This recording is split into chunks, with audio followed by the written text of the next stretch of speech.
नमस्कार दोस्तों, हमारे चैनल में आपका स्वागत है। आज हम आपको दिखाएंगे भोले बाबा के 12 ज्योतिर्लिंग।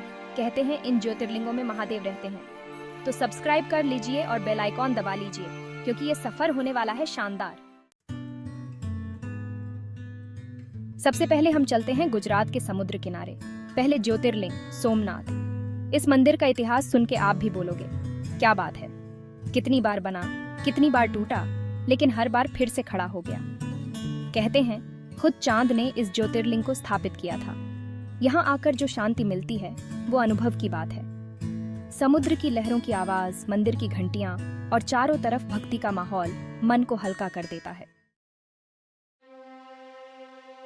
अब हम चलते हैं दक्षिण भारत, आंध्र प्रदेश में, जहाँ श्रीशैलम पर्वत पर है मल्लिकार्जुन ज्योतिर्लिंग। यहाँ पहुंचने के लिए 400 सीढ़ियां चढ़नी पड़ती हैं।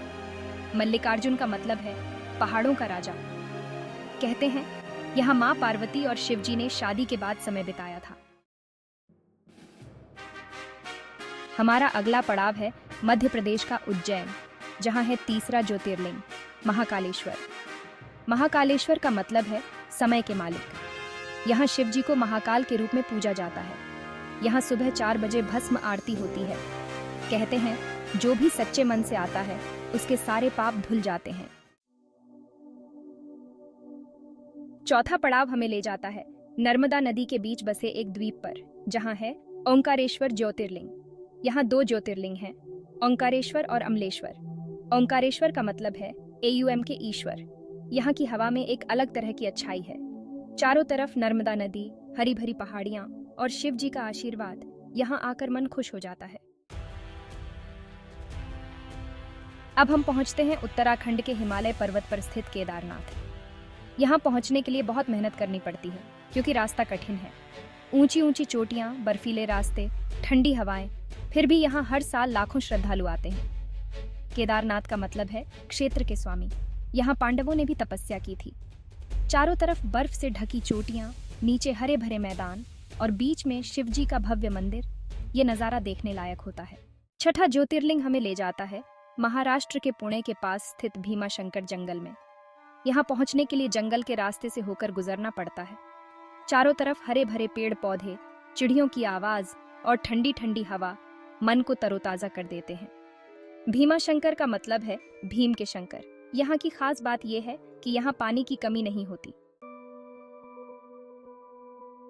7वां ज्योतिर्लिंग हमें ले जाता है उत्तर प्रदेश के वाराणसी शहर, जिसे काशी भी कहते हैं। यहाँ है काशी विश्वनाथ मंदिर, जो हिंदुओं के लिए सबसे पवित्र स्थानों में से एक है। गंगा नदी के किनारे बसा ये शहर अपनी संस्कृति के लिए जाना जाता है।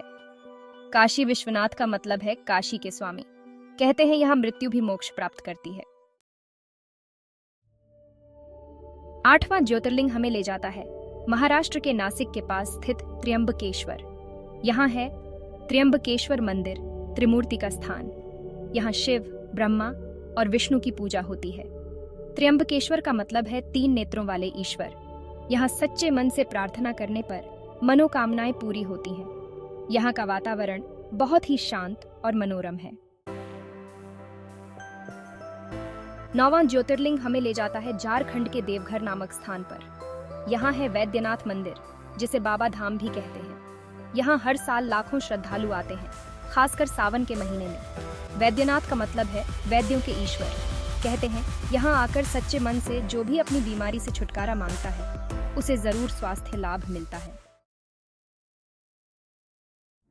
10वां ज्योतिर्लिंग हमें ले जाता है गुजरात के द्वारका के पास स्थित नागेश्वर नामक स्थान पर। यहाँ है नागेश्वर मंदिर, जिसे नागों का देवता माना जाता है। यहाँ आकर लोग सर्प दोष से मुक्ति पाने के लिए प्रार्थना करते हैं। नागेश्वर का मतलब है नागों के ईश्वर। कहते हैं यहाँ सच्चे मन से प्रार्थना करने से सारे डर दूर हो जाते हैं। 11वां ज्योतिर्लिंग हमें ले जाता है तमिलनाडु के रामेश्वरम में। यहाँ है रामेश्वरम मंदिर, जिसे भगवान राम ने स्थापित किया था। कहते हैं लंका विजय के बाद भगवान राम ने यहाँ शिवजी की पूजा की थी और ब्रह्म हत्या के पाप से मुक्ति पाई थी। रामेश्वरम का मतलब है राम के ईश्वर। यहाँ आकर लोग अपने पापों का प्रायश्चित करते हैं और मोक्ष की प्राप्ति के लिए प्रार्थना करते हैं। आखिर में हम पहुंचते हैं औरंगाबाद के पास स्थित घृष्णेश्वर मंदिर पर। यह 12 ज्योतिर्लिंगों में से आखिरी है। यहाँ आकर हमारी यात्रा समाप्त होती है। कहते हैं यहाँ सच्चे मन से शिव जी की आराधना करने से सारे दुख दूर हो जाते हैं और मोक्ष की प्राप्ति होती है। तो दोस्तों, ये थी हमारी महादेव के 12 ज्योतिर्लिंगों की यात्रा। उम्मीद है आपको ये वीडियो पसंद आया होगा। मौका मिले तो इन ज्योतिर्लिंगों के दर्शन जरूर करना। वीडियो को लाइक करना मत भूलना और चैनल को सब्सक्राइब करना। मिलते हैं अगले वीडियो में।